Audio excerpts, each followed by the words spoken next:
गांधी युग के बारे में चर्चा करने वाले हैं। जो हमारा दूसरा क्लास है, पहले हम लोग क्या किए, कैसे विदेशियों का आगमन हुआ, कैसे हमारे देश में अंग्रेजों ने अधिकार किया और कौन कौन सी समस्या हो गई जिस कारण हमें अंग्रेजों को यहाँ से बाहर निकालने का प्रयास करना पड़ा। इसमें बहुत बड़ा योगदान गांधी जी का भी था।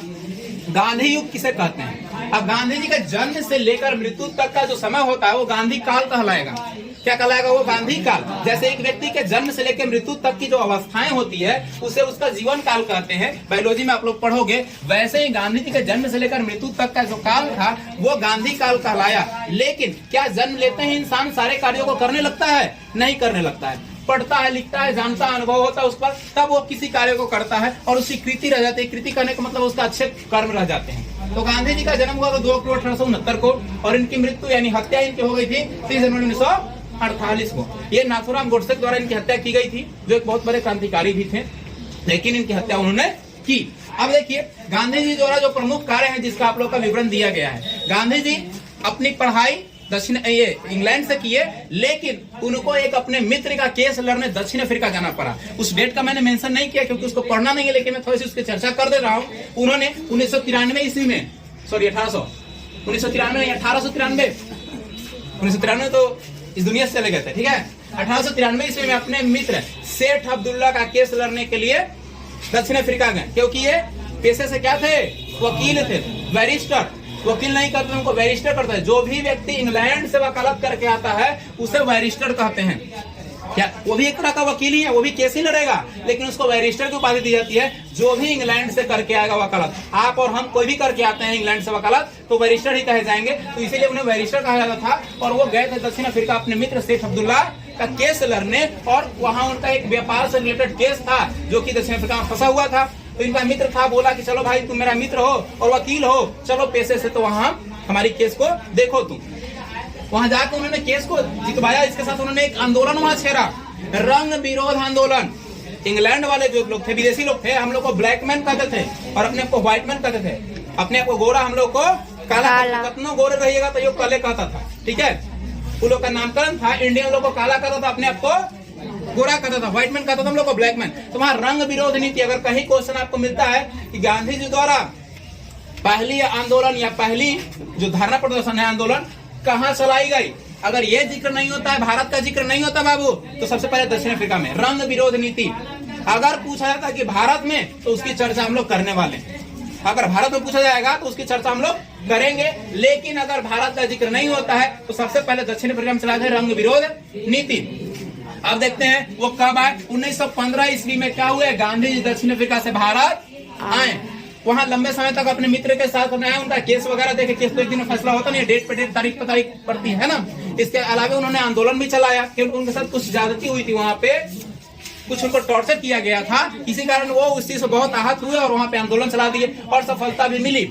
सफलता प्राप्त करने के बाद जब इंडिया आए तो लोगों ने इनका भव्य स्वागत किया, क्योंकि किसी देश का व्यक्ति किसी अन्य देश में जाकर वहां अगर जीतता है तो ये देश के लिए भी गर्व की बात है। तो आगमन हुआ। कहीं क्वेश्चन पूछेगा कि महात्मा गांधी दक्षिण अफ्रीका से वापस कब आए, तो 1915 को वापस आए। जब वापस आए तो देश की सारी घटना को इनके सामने रखा गया। बोला गया कि आप तो विदेश में जाकर वहां रंग विरोध नीति चलवा के और जीत गए और देश की स्थिति बहुत दयनीय हो गई है। ये अंग्रेजों के शासन से हम लोग तंग हो चुके हैं, इससे निजात हमें पानी है, इससे छुटकारा हमें पानी है। तो कोई आप काम कीजिए, क्योंकि वहां तो अपने बड़े बड़े काम किए, अब देश की बात है तो यहाँ भी आपको करना पड़ेगा। तो उन्होंने बोला कि पहले तो मुझे एक अपना ऑफिस बनाना होगा ना। अब मान लीजिए सुपर 30 आज यहाँ है, कल कनपा पुल पर रहती, परसों शिवपुर, अगला दिन बड़ा, अगला दिन बांध पे, तो क्या बच्चा पहुंच पाता? क्या पहुंच पाता? कोई नहीं पहुंच पाता, क्योंकि पता ही नहीं किस दिन कहाँ रहेगा, है कि नहीं।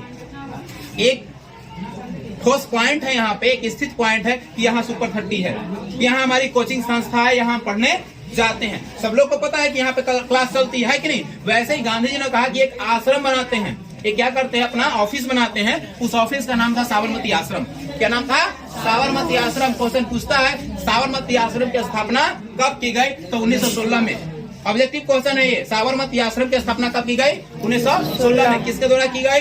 महात्मा गांधी के द्वारा किया गया। अब देखिए जब वो ऑफिस की स्थापना कर लिए तो लोगों को जानकारी मिली कि बापू आ गए हैं भारत में, गांधी जी आ गए हैं। अब वो अपना ऑफिस एक बना लिए हैं, एक आश्रम बना लिए हैं, वहीं वो रहते हैं, वहां से मिल सकते हैं, अपनी घटनाओं के बारे में उनको बता सकते हैं। ये बात पता चली बिहार के किसान के नेता जिनका नाम था राजकुमार शुक्ल। क्या नाम था? राजकुमार शुक्ल नाम था। क्या नाम था?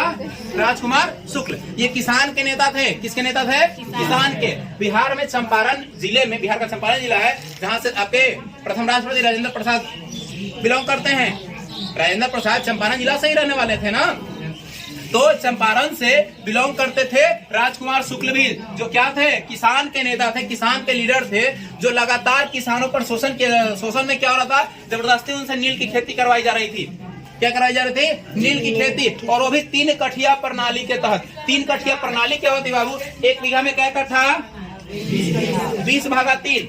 जितना क्षेत्र आएगा उसमें आपको नील की खेती करना है। फिर मान लिया आपके पास बच जाता है 16 कट्ठा सपोज दैट, इसका फिर 3, जितना ये बचता है फिर अगला साल नील की खेती। यानी धीरे धीरे करके पूरी भूमि को बंजर करने का वो लोग प्लानिंग कर लिया था अंग्रेजों। कल ही हम चर्चा किया था ना कि अंग्रेज हम लोग को तोड़ना चाहता था। कैसे? पहले हम लोग हमारे देश की धरती को और आज भी धरती को क्या कहा जाता था? सोने की चिड़िया। जो भी हम लोग अन्न उपजाते थे वो अन्न अच्छा उपजता था, तो लोग खा पी लेता था, अपना परिवार का निर्वहन कर लेता था। लेकिन अंग्रेजों ने कहा कि इनको रोकना होगा, गुलाम बनाना होगा। तो कैसे होगा? इनकी भूमि को ही बंजर कर देते हैं। जिस खेत में बाबू नील एक बार उग जाता था, 5-6 सालों तक उसको बंजर छोड़िएगा तब दूसरा फसल उगता था। नहीं तो नील उगाते रहिए। नील की कीमत बहुत कम थी, और नील उगा के खाइएगा पीजिएगा। चावल धान उपजाइएगा तो खाइएगा, गेहूं उपजाइएगा तो खाइएगा, नील का कीजिएगा पीजिएगा कि पूरा देह रंगिएगा। तो इसलिए, और नील यहाँ बहुत सस्ते दामों पर खरीदता था अंग्रेज, और उसे 16 गुना कीमत पर जाके बेचता था। अन्य देशों में, यूरोप के देशों में, अफ्रीका के देशों में 16 गुना अधिक कीमत पर ले जाकर बेचता था, और यहाँ बहुत कम मूल्य में खरीदता था। और लोगों को क्या होता था? भूखमरी का सामना करना पड़ता था, क्योंकि नील उपजाइएगा तो नील तो खाइएगा नहीं। तो इसीलिए वो 3 कठिया प्रणाली चलाया कि आपको जो भूमि है उसका 3 का 1 हिस्सा में आपको क्या करना है? नील का खेती करना है। अगला साल फिर उसके जो भाग बचा है उसका 3 हिस्सा निकालिए, उसके 1 हिस्सा में फिर नील की खेती कीजिए। ऐसे करके धीरे धीरे वो बंजर बनाता गया, जिसका विरोध कर रहे थे राजकुमार शुक्ल। लेकिन लगा इनको, और भी बिहार के नेता लोग थे इनके साथ, लेकिन इनको लगा कि अब मेरे संभव के प्रयास नहीं है, मेरे प्रयास का संभव नहीं हो सकता है। तो कहाँ गए? गांधी जी के पास गए। कहाँ पड़ी? साबरमती में। कहाँ गए? साबरमती में। और जाकर उनको सारा घटनाक्रम को बताया कि देखिए हमारे साथ ऐसे ऐसे समस्या हो रही है, आप तो विदेश में जाकर जितवा दी है, और मेरे देश की घटना ऐसी है, हमारे राज्य की घटना ऐसी है। बोले कि ठीक है चलते हैं। उठाया अपन लाठी और चल दिए, है ना, वहां से चल दिए। आए इनके साथ यहाँ पे आंदोलन पे बैठ गए। यहाँ पे आंदोलन पे बैठ गए, अंग्रेजों का विरोध करने लगे। अंग्रेजों को यह बात पता थी कि गांधी जी जाके और दक्षिण अफ्रीका से आंदोलन को जितवा के आए हैं। बहुत प्रयास करना पड़ा, बहुत सारे शर्त बने, और शर्त के बाद अंततः 3 कठिया प्रणाली को क्या कर दिया गया? समाप्त कर दिया गया। बोला अंग्रेज कि हम जबरन नहीं करेंगे, जिसको अपना नील की खेती करना है स्वेच्छा से वो करेगा, हम जबरदस्ती करने वाले नहीं है। जिसको इच्छा है अपना उगाओ, नहीं इच्छा है मत उगाओ। यानी 3 कठिया प्रणाली क्या हो गई? गांधी जी के सहयोग से राजकुमार शुक्ल ने 1917 ईस्वी में क्या कर दिया? समाप्त कर दिया। और ये चंपारण सत्याग्रह या नील आंदोलन जिसको बोलते हैं हम लोग, इसमें गांधी जी की क्या हो गई और किसानों क्या हो गई? जीत हो गई। जीत के बाद फिर गांधी जी अपना वापस आ गए आश्रम में। वहां से फिर बिहार से लौट के चले गए अहमदाबाद, अपना गुजरात। अब 1918 की घटना हुई। आप लोगों को कल मैंने चर्चा किया था कि 2 युद्ध हुआ, प्रथम विश्व युद्ध और सेकंड विश्व युद्ध हुआ था ना। 1914 से 18 तक चला था। कौन सा युद्ध? पहला विश्व युद्ध, जिसमें अंग्रेजों ने क्या किया? भारतीय जो मजदूर उसके मिलों में काम करते, उसके कंपनियों में काम करते थे, उनको झांसा दिया। झांसा क्या दिया? कि अगर आप मेरे तरफ से सैनिक बन के युद्ध में भाग लेते हो और बच जाते हो तो आपका जो कर वगैरह है हम माफ कर देंगे, और आपकी सैलरी को क्या कर देंगे? बढ़ा देंगे। ऐसा झांसा दिया गया। किसको? जो मजदूर यहाँ लोग थे, मजदूरों को। बहुत सारे मजदूर शामिल हुए उसके सेना में, ट्रेनिंग लिए और प्रथम विश्व में क्या किए? भाग लिए। बहुत सारे तो मारे गए। जो बच के वापस आए उन्होंने अपनी मांग को पूरा करना कहा। अंग्रेजों कहा कि आपने जो वादा किया था वादा को पूरा कीजिए। अंग्रेज बोला कि हमने तो वादा किया था ही तोड़ने के लिए, आइए पूरा कहाँ कर लेंगे, तो पूरा करेंगे। अंग्रेजों ने इनकी बात को क्या कर दी? टाल दी। अब ये क्या हुए? आंदोलन में बैठ गए। इन्होंने अपनी मांग को पूरा करने के लिए हड़ताल कर लिया और आंदोलन में बैठ गए, लेकिन इनकी बात कोई मानने वाला नहीं था। अंग्रेज ने इनकी बातों को सिरे से खारिज कर दिया। तो ये लोग कहाँ गए? गांधी जी के पास गए। बोले कि आप जाके दक्षिण अफ्रीका जितवा के चला है, बिहार में जाके चंपारण में आप सत्याग्रह करके जीत गए। अब अपने राज्य की आपकी बात है, गुजरात की ही बात है ना। साबरमती भी गुजरात में ही है और अहमदाबाद भी गुजरात में ही है। तो यहाँ क्या हुआ, बोले कि यहाँ की बात है और आप हम लोग की सहायता नहीं कर रहे हैं। तो गांधी जी बोले कि चलो चलते हैं भाई, ऐसी बात है तो चलते हैं। गए गांधी जी वहां, बात किए। जो मिल का मालिक था वो बोला कि हम कुछ नहीं करने वाले हैं, हमको तो आदेश दिल्ली से आता है, क्योंकि उस समय भारत की राजधानी कहाँ थी, दिल्ली थी, कि हमको आदेश कहाँ से आता है, दिल्ली से। अगर वो कुछ कहेंगे तो हम कुछ कर सकते हैं, नहीं तो हम कुछ करने वाले नहीं हैं। तो कहे किसान से, ये मजदूरों से कहे गांधी जी कि तो क्या दिल्ली चलोगे, तो बोला लो कि कैसू हम एक से निकालिए, दिल्ली का लंदन कहिएगा, जो चल रही तैयार है। गांधी बोले कि चलो। तो सब बेचारा अपना क्या किया, सत्तू का भूंजा उंजा अपना पगड़ी में बांधा, गमछी में, और चल दिया मजदूर लोग। गांधी जी जैसे थे वैसे ही चल दिए। जाते जाते 2 दिन 4 दिन के बाद पहुंचे कहाँ, दिल्ली पहुंचे। पहले ऐसा नहीं मतलब आया है कि फ्लाइट बैठ ले तो पहुंच लिए, पहले मतलब कोई भी साधन से पैदल या कैसे भी चलते है ना। तो इन तमाम साधनों के माध्यम से वो क्या हुए, पहुंचे। अपना पहुंचने के बाद गए अंग्रेज के पास, उनसे बात करने का प्रयास किया, लेकिन रात्रि हो चुकी थी। अंग्रेज बोला कि हम रात्रि में बात आपसे नहीं करने वाले हैं, हम सुबह बात करेंगे। तो वहीं उसके बरामदे में ही लोग बैठ गए। सब लोग कुछ खाने पीने के लिए ले गया था, खाया पिया, और गांधी बेचारे कुछ नहीं ले गए थे, भारत भूखे रह गए। अब इसको क्या इतिहास बता दिया गया कि गांधी जी क्या किया, अहमदाबाद मिल आंदोलन के लिए पहली बार भूख हड़ताल पर बैठे। लेकिन यहाँ कहानी तो कुछ और थी, मजबूरी था, उनके पास कुछ था ही नहीं, तो खाइएगा कुछ।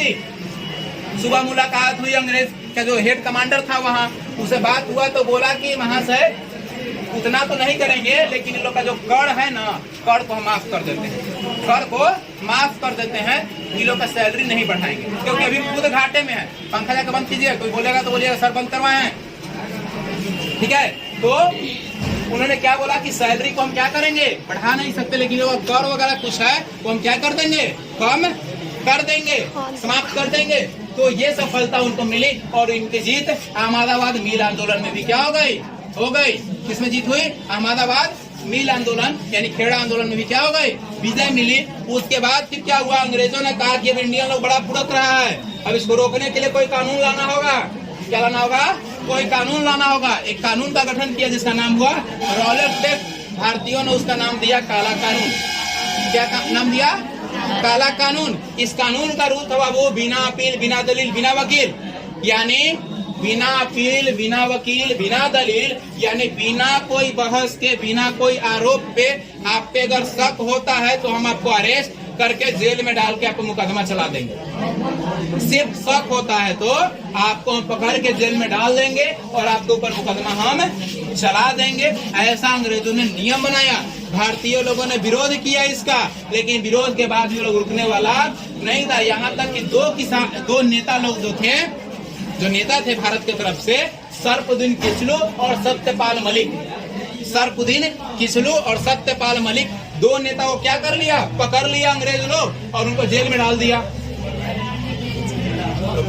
चालू कौन किया है, फैन के चालू किया है, क्यों चालू किया, हम बंद करवाए ना, दिया गया और उनका मुकदमा चलाया जा रहा था। जिनका विरोध कौन किए लोग, वहाँ की जनता लोग किए और इनको निकालने के लिए बाहर, जेल से बाहर निकालने के लिए क्या किए, उन्होंने जालियांवाला एक स्थान है, कहाँ है, पंजाब राज्य के अमृतसर जिला में। पंजाब जो राज्य है उसका अमृतसर एक जिला है, उस जिले में जालियांवाला बाग नाम का एक स्थान है, जहाँ पर क्या किया इन लोगों ने, बैठक रखी, बिल्कुल निहत्थे, कोई हथियार नहीं।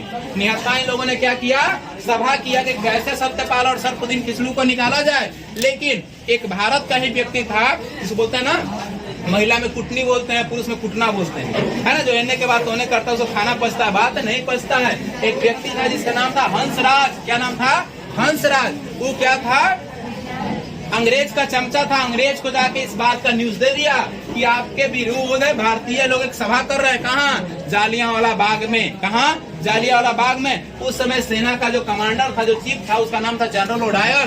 क्या नाम था, जनरल ओडायर। जनरल ओडायर को जैसे ही सूचना पहुंची, उस जालियांवाला बाग का एकमात्र गेट था, क्या था, एकमात्र गेट, और एक उसमें कुआं था। इस गेट को क्या किया, आया और गेट को बंद कर दिया और पूरा सैनिक अंदर भर दिया और ऐसे सैनिक को क्या कर दिया, बैठा दिया। और यहाँ बहुत सारे लोग बैठ के सभा कर रहे थे, बिना पूछे अंधाधुंध गोलियां बरसाना शुरू कर दिया। आज भी निशान है बाबू जालियांवाला बाग में, जाओ कभी अमृतसर जाकर देखना, आज तो म्यूजियम बन गया ये। बट आज भी निशान है। तो अंधाधुंध गोलियां बरसाना शुरू कर दिया। कुछ लोग जान बचाने के लिए दीवार पर चढ़ने लगे, लेकिन गोलियां खाकर नीचे गिर गए। कुछ लोग इस कुएं में कूदे जान बचाने के लिए, लेकिन वो भी मारे गए। कुछ लोग गोलियों से घायल हो, कुछ एक दूसरे से दब के मर गए। यानी हजारों से प्लस लोग, हजारों की संख्या में लोग क्या हो गए, मारे गए। अब इसको देखिए, वहाँ शासक था अंग्रेज, क्या किया, इसका रिपोर्ट जो बनाया तो बोला कि इसमें भारतीयों की गलती थी। वो लोग सैनिक वो हथियार वगैरह लेके हम पर हमला करने के लिए यहाँ मीटिंग कर रहा था, इसलिए मैंने उन पर कार्रवाई की, उनको गोलियां चलाई। जवाही कार्रवाई में उन लोगों ने भी गोलियां चलाया। लेकिन ये अंग्रेजों का रिपोर्ट था। उन लोगों ने 400 कुछ व्यक्ति का मरने की पुष्टि किया कि 400 कुछ व्यक्ति मारे गए हैं, जबकि मरे गए लोग 1000 से ज्यादा थे। तो गांधी जी ने क्या किया, अंग्रेजों के विरुद्ध एक कमेटी का गठन किया, भारतीय लोग मिलकर, जिसका नाम था कांग्रेस कमेटी। और कांग्रेस कमेटी की रिपोर्ट में यही आया कि जनरल डायर ने गलती किया, बिना पूछे लोगों पर अंधाधुंध गोलियां चलाई, जिसमें हजारों लोग मारे गए, सैकड़ों लोग घायल हुए। लेकिन उस रिपोर्ट को अंग्रेजों ने क्या कर दिया, दबा दिया, भारतीयों की बात को नहीं माना। तो गांधी जी ने कहा कि अब तो हमें अपनी उंगली सीधी से टेढ़ी करनी पड़ेगी, क्योंकि अंग्रेज सुनने वाला नहीं है। तो आ गए किस आंदोलन पर, असहयोग आंदोलन 1920। असहयोग का मतलब होता है बाबू बिना सहयोग, बिना किसी के सपोर्ट के आंदोलन करना। इस आंदोलन का रूल था कि अंग्रेजी वस्तुओं का बहिष्कार करना। कपड़ा लत्ता जो भी खाने पीने की वस्तु अंग्रेज बनाता है, अंग्रेज बेचता है, उसको नहीं लेना है, अंग्रेजों के यहाँ नौकरी नहीं करना किया। अंग्रेजी वस्तुओं को क्या करने लगा, आग के हवाले लगाने लगा। इसको स्वदेशी आंदोलन कहा गया, यानी स्वदेशी वस्तु बनाकर स्वयं से उसको पहनना, विदेशी वस्तुओं का क्या करना, त्याग करना। ये बृहद मात्रा में आंदोलन चला, बहुत जोर शोर से आंदोलन चला। लेकिन एक घटना हुआ जिसके कारण इस आंदोलन को रोकना पड़ा। 5 फरवरी 1922 को जब यूपी के गोरखपुर से कुछ आंदोलनकारी हमारे और आपके जैसे लोग क्या कर रहे थे, स्वदेशी आंदोलन अपनाओ, विदेशी वस्तुओं का त्याग करो करते हुए नारा लगाते हुए जा रहे थे। अंग्रेज ने क्या कर दिया, उनको रोक दिया। वहाँ एक पुलिस चौकी थी अंग्रेज की, चौरी चौरा नामक स्थान पे, चौरी चौरा नामक स्थान है यूपी के गोरखपुर में। तो वहाँ पे रोक दिया, बोला कि आगे नहीं जा सकते हो। तो अंग्रेज को इन लोगों ने बोला कि नहीं, मैं जाऊंगा, देश मेरा है, हम आंदोलन कर रहे हैं, हमें कोई रोक नहीं सकता है। लेकिन उन लोगों ने रोका और झड़प हो गई। झड़प के दौरान 16-17 अंग्रेजी सैनिक थे, जिसको भारतीय जो असहयोग आंदोलनकारी जो व्यक्ति थे, उन लोग पकड़ के जेल में डाल दिया। और जेल में डालने के बाद सलाई मार दिया, सब जल के स्वाहा हो गया। 16-17 अंग्रेज सैनिक मारे गए। ये घटनाक्रम हुआ 5 फरवरी 1922 को चौरी चौरा नामक जगह पर। ये घटनाक्रम हुआ 5 फरवरी को। इसकी सूचना गांधी जी को पहुंची 7 दिन बाद, 12 फरवरी को पहुंची। कब, 12 फरवरी को पहुंची 1922 में। जब ये घटना उनको पहुंची तो उन्होंने बोला कि मैं तो यहाँ अहिंसा कर रहा था, तुम लोग हिंसा कर दिया। मैं तो शांतिपूर्वक इस आंदोलन को चला रहा था, तुम लोगों ने अशांति कर दिया, मार दिया, 16-17 को जला दिया। मैं इस आंदोलन को क्या कर रहा हूँ, वापस ले रहा हूँ। और 12 फरवरी 1922 को असहयोग आंदोलन रोक दिया गांधी जी। और इसके परिणाम स्वरूप इनको जेल में जाने पड़ा। और जेल की चर्चा जो होगी अगले क्लास में हम लोग करेंगे कि जेल में क्या घटनाक्रम हुआ, उसकी चर्चा हम लोग अगले क्लास में करेंगे। इतना ही आज के लिए, इसको नोट कर लिया लोग ना, ऐसे ही सब पॉइंट के बारे में लिखना होगा तो वीडियो अपलोड रहेगा, लिख सकते हैं, ठीक है। फिर कहिएगा तो लिखवा भी देंगे, कोई दिक्कत।